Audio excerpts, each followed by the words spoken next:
Okay, so solving trig equations. First of all, before I go anywhere, in order for us to have the nomenclature and language of symbolism involved, does everybody know what this represents? The square bracket and the round bracket and the parentheses. Okay, this is the same thing as saying this.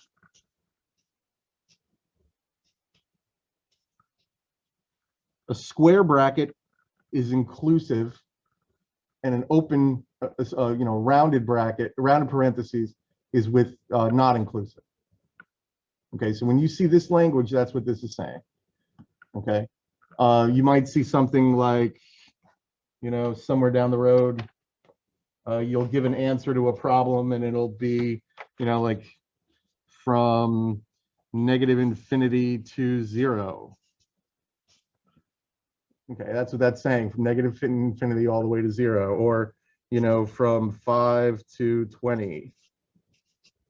Okay, and it's usually described as an interval, like there's some sort of language around it, because what you don't want to see is this without context, because that looks like a coordinate pair, and you would either tell from the context that it's a coordinate pair or it's an interval.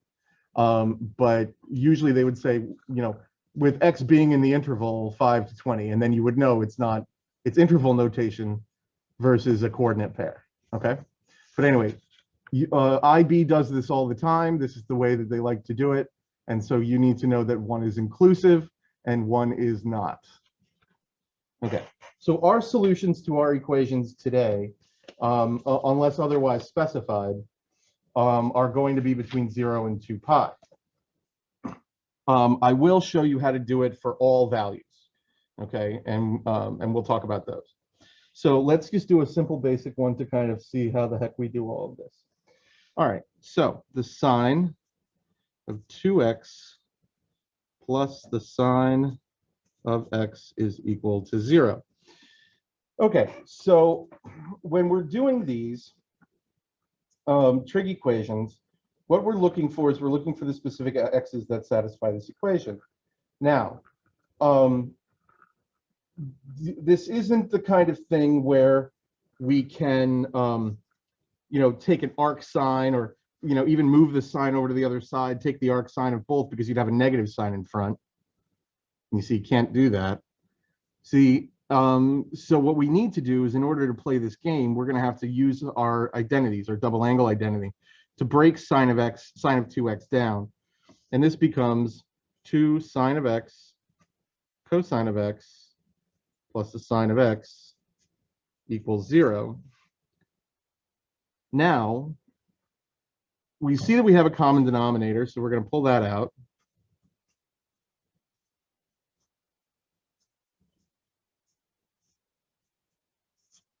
Now, one of the things that I will say is very important and is a very good process for solving equations is to pull everything over to one side, so that you're dealing with 0. And this will allow you to use the 0 product property. So now here I am, and I have a number times a number is equal to 0. And according to the 0 product property, if A times B equals 0 implies A equals 0 or B equals 0, okay? And usually it's just not written with the letter, but instead the symbol or. And if we all remember from geometry, this is the 0 product property.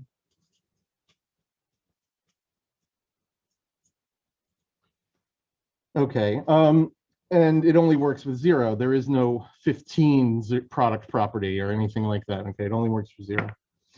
All right, so now I've got two numbers, sine of x and 2 cosine of x plus 1 is equal to 0. So according to the 0 product property, I break it up.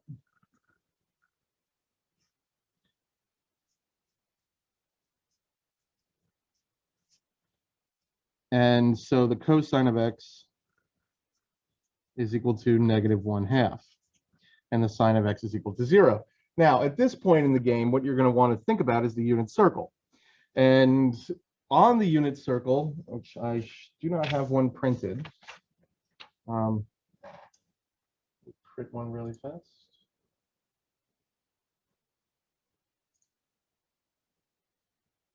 thought I had one here already.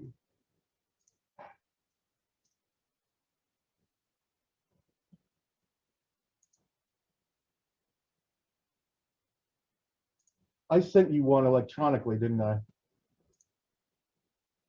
Did y'all get a unit circle from me? Yeah.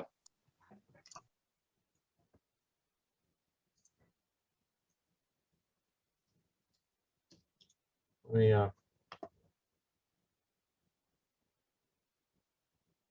see if I can even find that, because I don't think I have it on this computer. There it is. Beautiful. So it's okay. Sorry about that delay.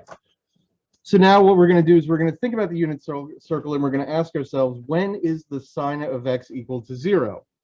Okay, and that occurs at two places. Does anybody have them off the top of their head?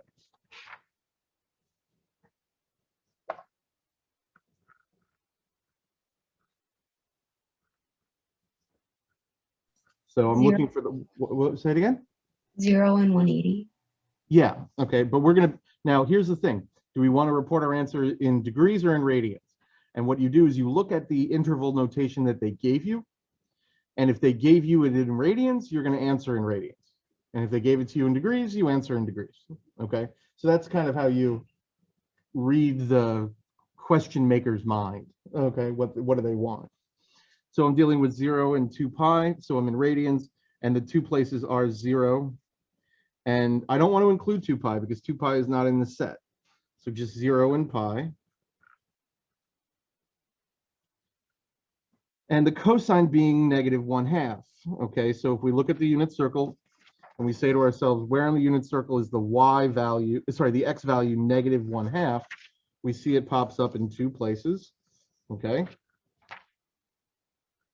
So we have 2 pi over 3 and 4 pi over 3. And now to finalize our answer, to write our final answer down, we take the union of this set. And so the union of this set is all of them. And we exclude duplicates because we just don't need to write it twice. And we list them in order from 0, 2 pi over 3, pi, 4 pi over 3. And there you are.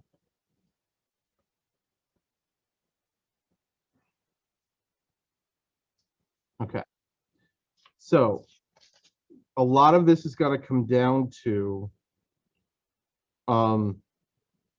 your basic generalized factoring tools. But first, you're probably going to have to apply some of your identities to it. Okay. All right.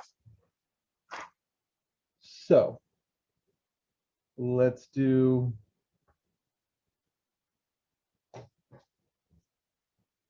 All right. The cosine of x plus the cosine of 2x is equal to 0. Okay.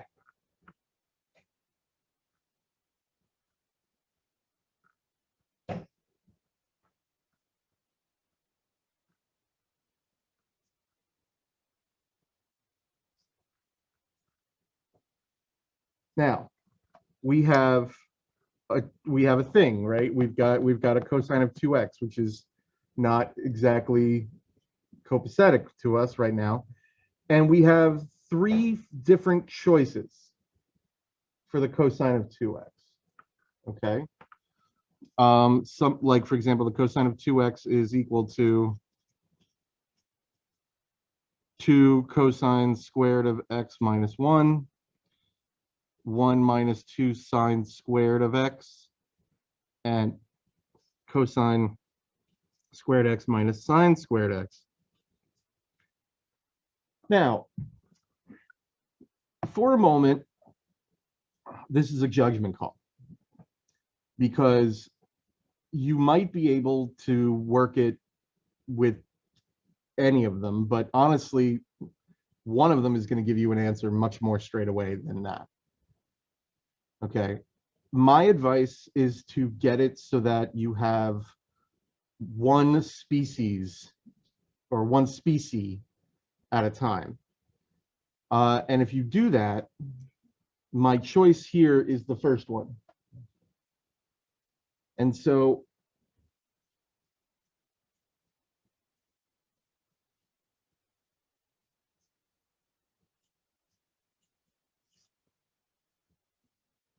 and just to kind of like put it into a more normal looking order, because, you know, I like standard form.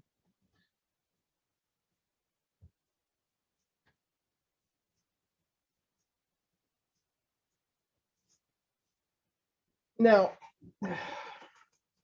let's look at that for a second. We've got a thing squared plus another thing plus plus a negative constant. Does that look like something that you've seen before?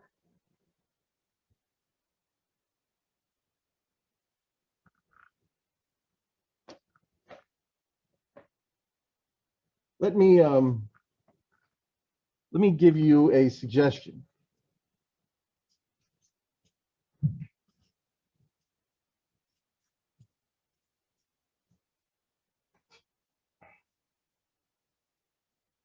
I'm going to make this substitution. And now I think you'll see what it equals.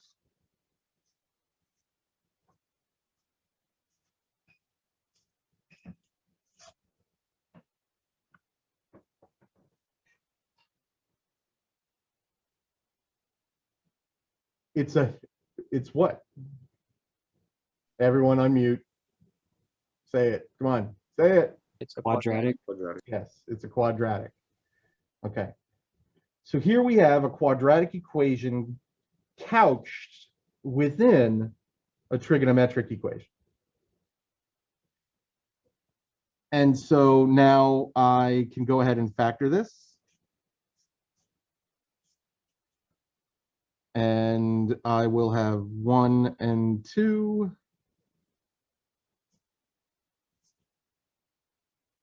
And 2a and 2a, larger, smaller.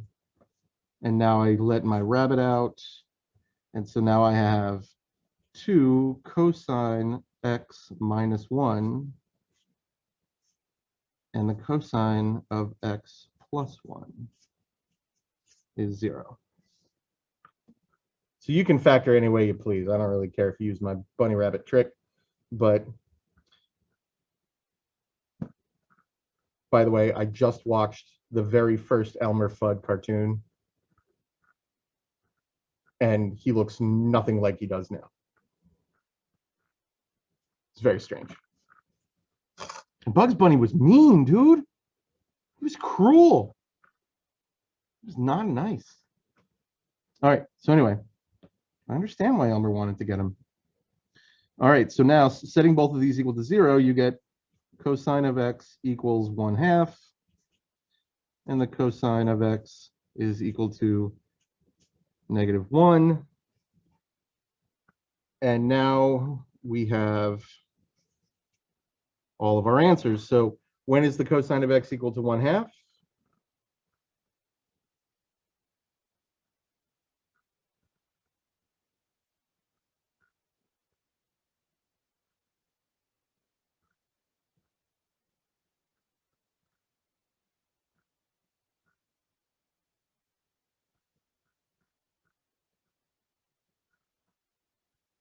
Very good, Herminio. It is pi over 3. And the other one is 5 pi over 3.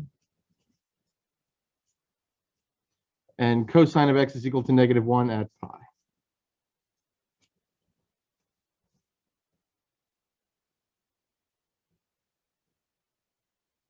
Thank you, Karam. I know you were about to answer, but Herminia was fast.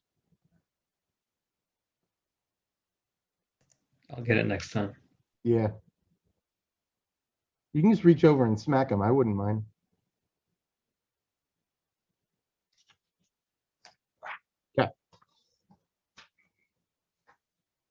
How about you try? Ooh, this will be fun. That's a good one.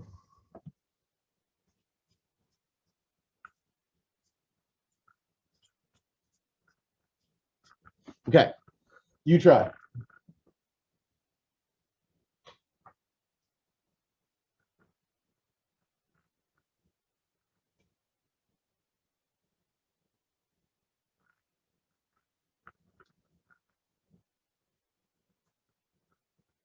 Do we all agree with that?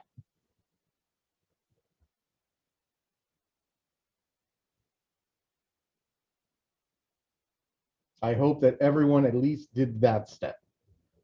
If not, we should have, I will sick, one of my pets on you.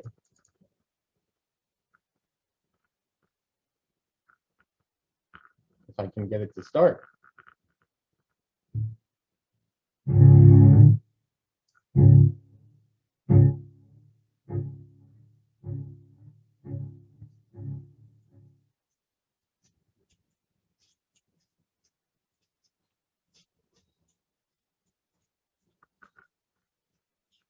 Okay. Now, there are two ways that you can approach this problem from this point. I will show you the long way, which is probably what most people did.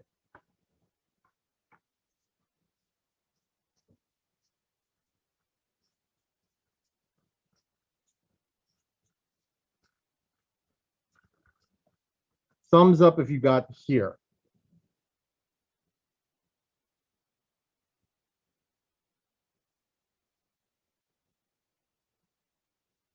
Okay. Now, according to my suggestion, I said move all of your junk to one side.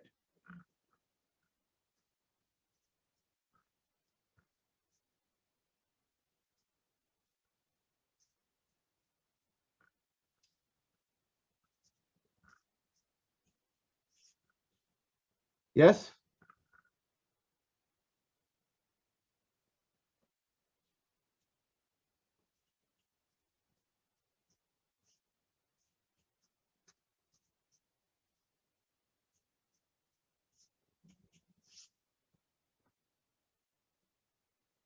Now, according to the zero product property, the tangent of x equals 0, or the tangent squared of x equals -1. This gives me non-real answers.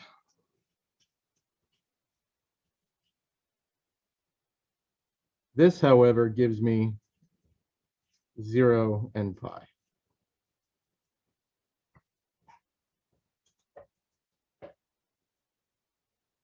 Where did the problem arise? I moved everything to one side at the beginning. And then couldn't figure out how to get rid of everything. Okay. So you moved the tangent over first and then did the substitution, right? Yeah. Then you would have had to get a common denominator. Yeah, and then I kind of got lost. Yeah, and then you would multiply by the denominator on both sides and you would be left with that. Yeah.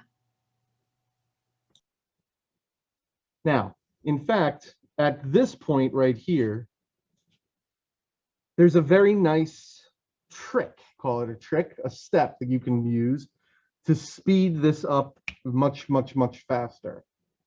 Take a look at this. And if you don't already know this trick, please learn this algebra skill because it's definitely a time saver.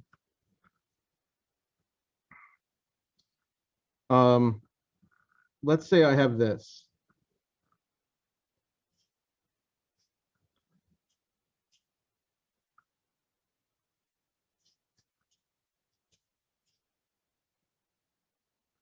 Well, let's just call it 5x. Okay. Let's say that that's my situation. Okay. Notice that I have an x everywhere, right?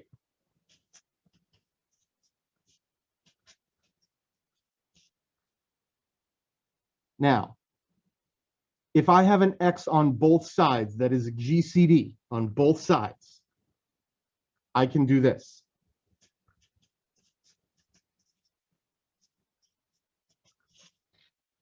I can say that a canceled term that is canceled across the entire equation can be set equal to 0. And now you're just left with x is equal to -4. Now, how does that work? Why can we say that? Because if I divide both sides by x, that is completely true. However, if I divide both sides by x, that precludes the fact that x cannot be 0.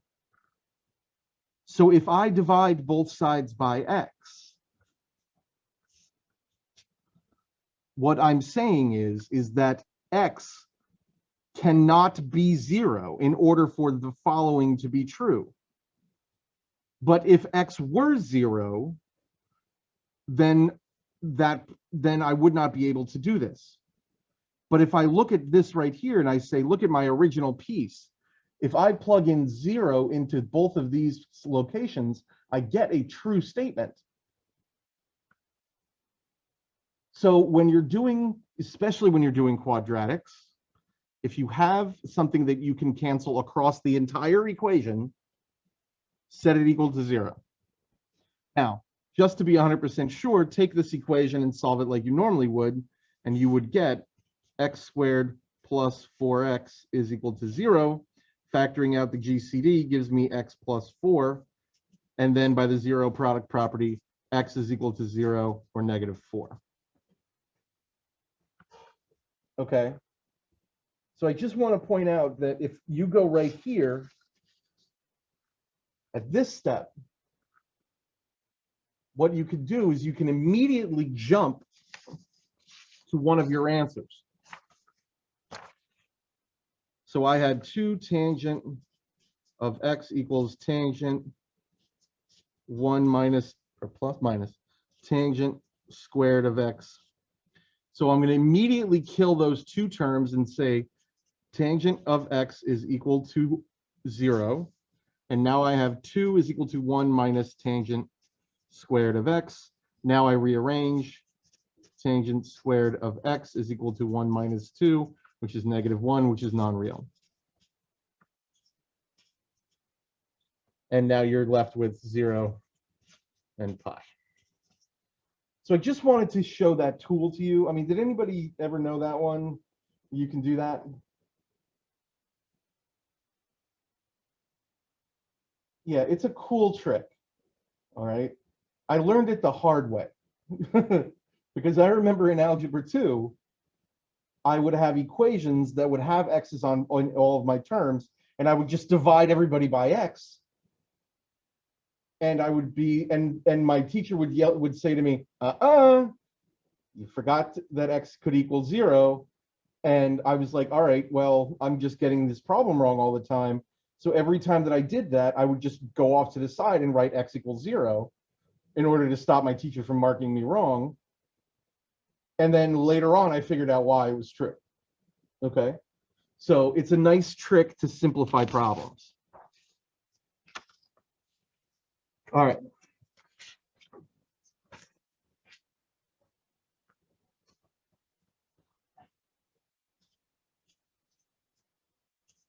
This one's a little tougher.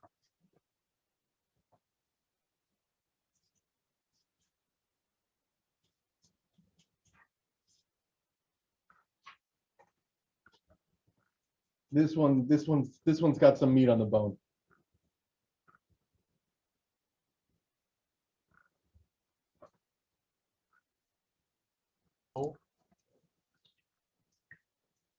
All right. Well, here we go.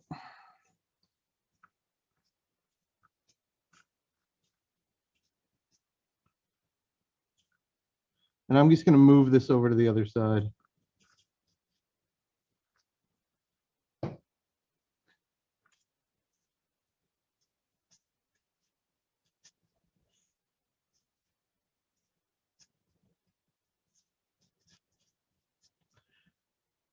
What can I do at this moment?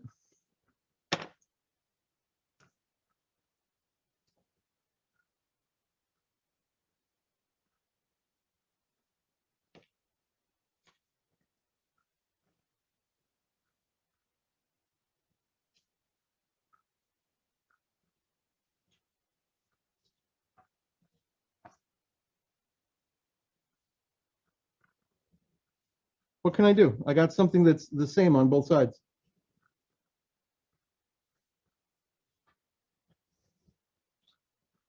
I can kill off a 2, can't I? And I can kill off a cosine of x. So now I can say that the cosine of x is equal to 0. Yay. And now I'm a lot closer, aren't I?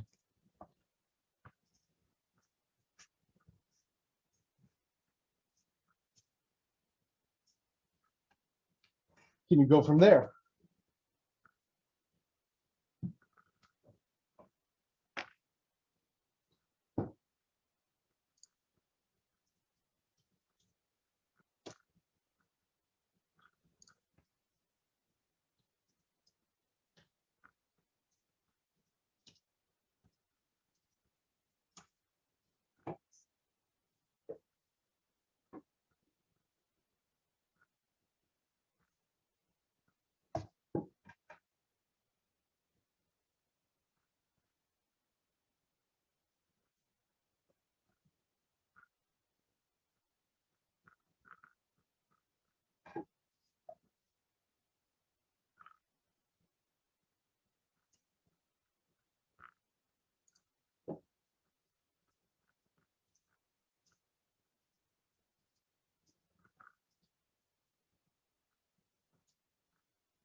So in this moment, I have 3 choices for cosine of 2x.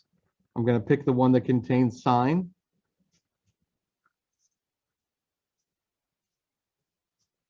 And now I move everything over to one side of the equation.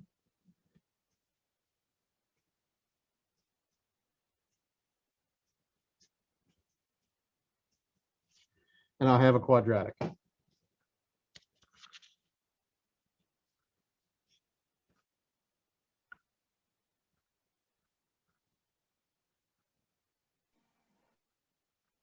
Mr. Runko, shouldn't the 1 be negative? Yeah, it ought to be. Where's my thing? Oh, there you are.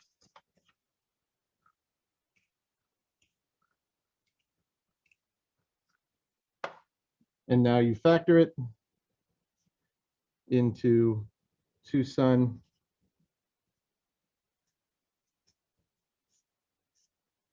and sine of x plus 1.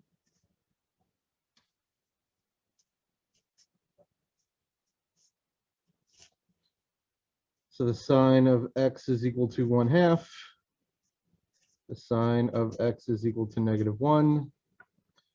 This occurs at pi over 6, 5 pi over 6. This occurs at 3 pi over 2. And this occurs at pi over 2 and 3 pi over 2. And since I've already got 3 pi over 2 in my set, I don't need to include it twice. And these are out of order, but I'm not going to bother rewriting them. Those are your 4 answers.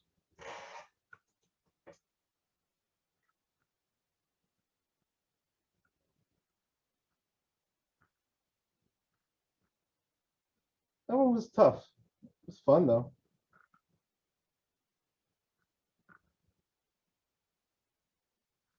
Okay. Why is it pi over 2 if it's -1? It's from up here. Oh, okay. Yeah, the -1 only gave me this one. But since I already had it up in here, I don't want to include it. I don't need to include it twice.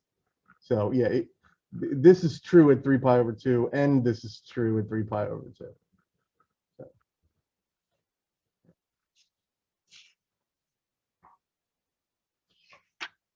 Okay.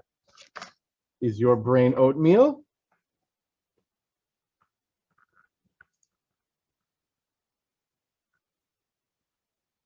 Okay. No one's brain is particularly oatmeal. Okay.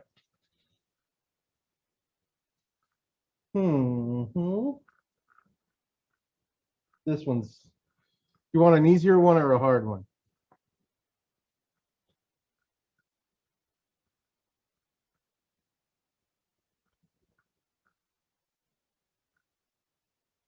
Okay.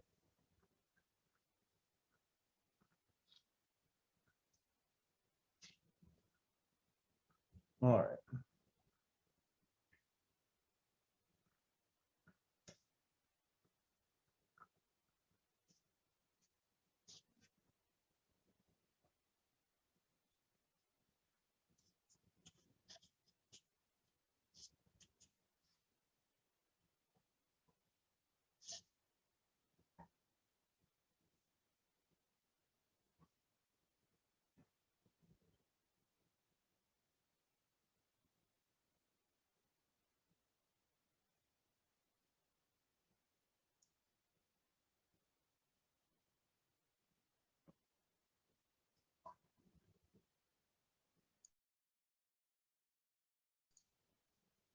So there are 2 ways of solving this problem.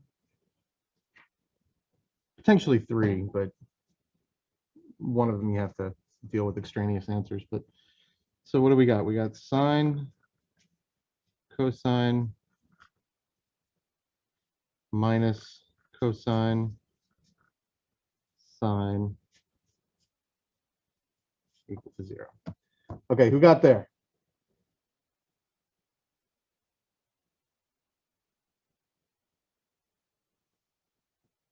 Cosine of pi over 3 is 1/2.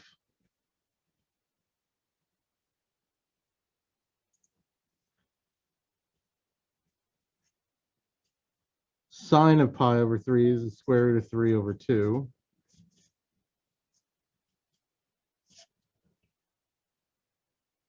I can go ahead and multiply by 2 and get rid of my fractions.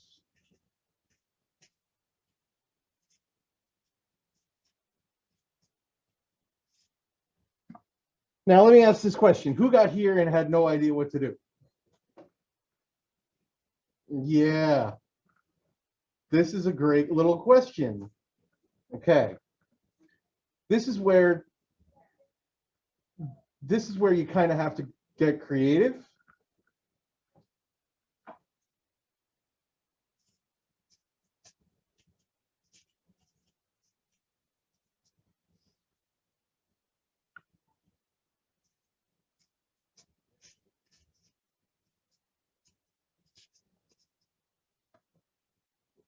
And at this point, how many people right now are muted but would be hearing, "Aww"?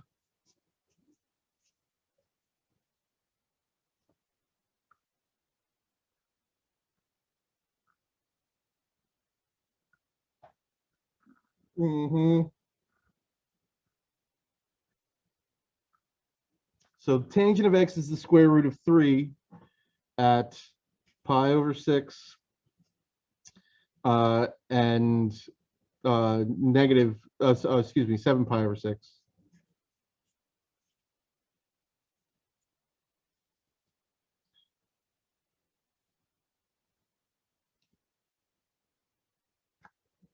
Oh, no, wait, that's a lie. That's a lie. I'm thinking of square root of 3 over 3. It's pi over 3 and 4 pi over 3. I lied. I was thinking of the wrong trig value.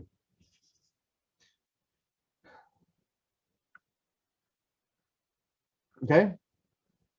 Now, let me show you like yeah, I know, right? Yeah. Okay. Let me show you like the way to do this that fast. And then you'll say to yourself, dude,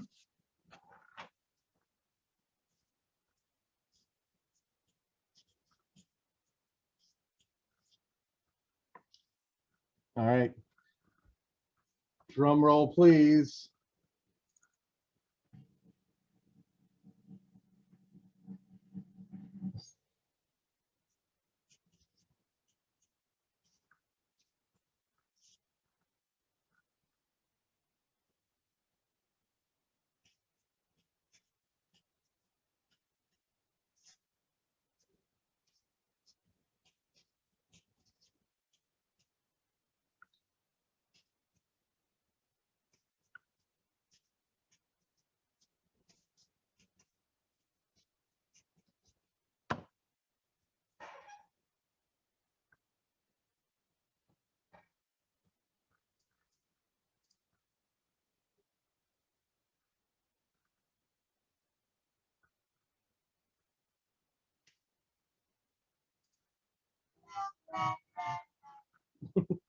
Sorry. All right. We good? We see it? It's a nice little trick, especially when you've only got one term. Okay?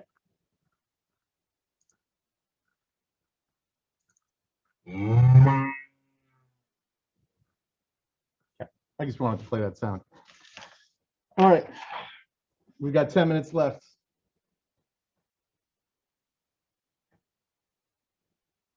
Okay.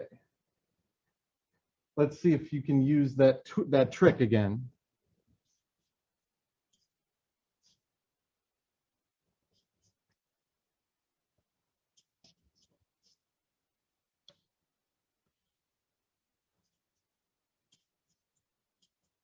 Do it.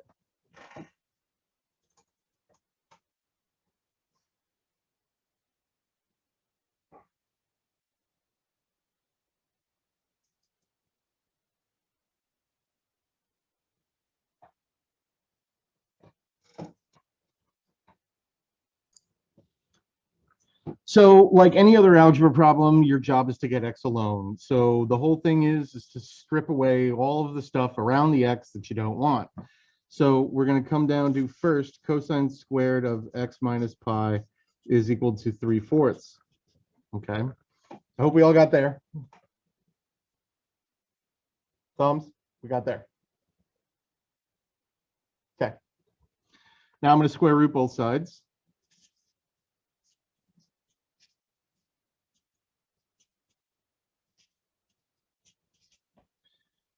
So now we have that. Now, we have two scenarios, the positive case and the negative case. So I'm going to break them apart.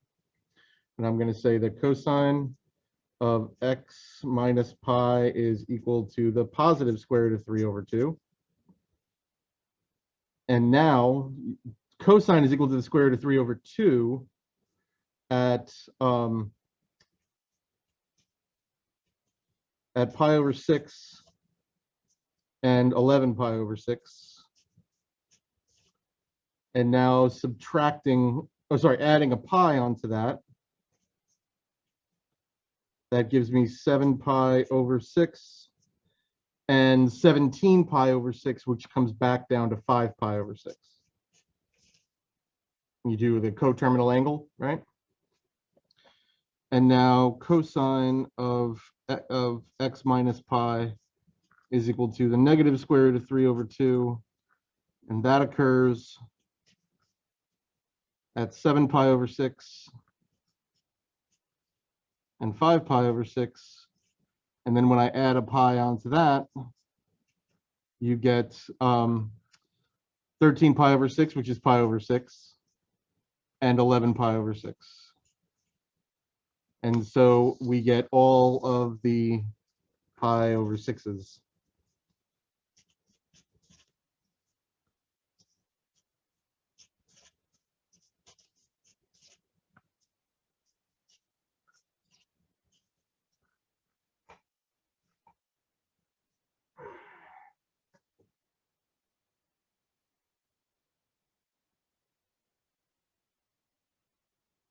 So, are you traumatized?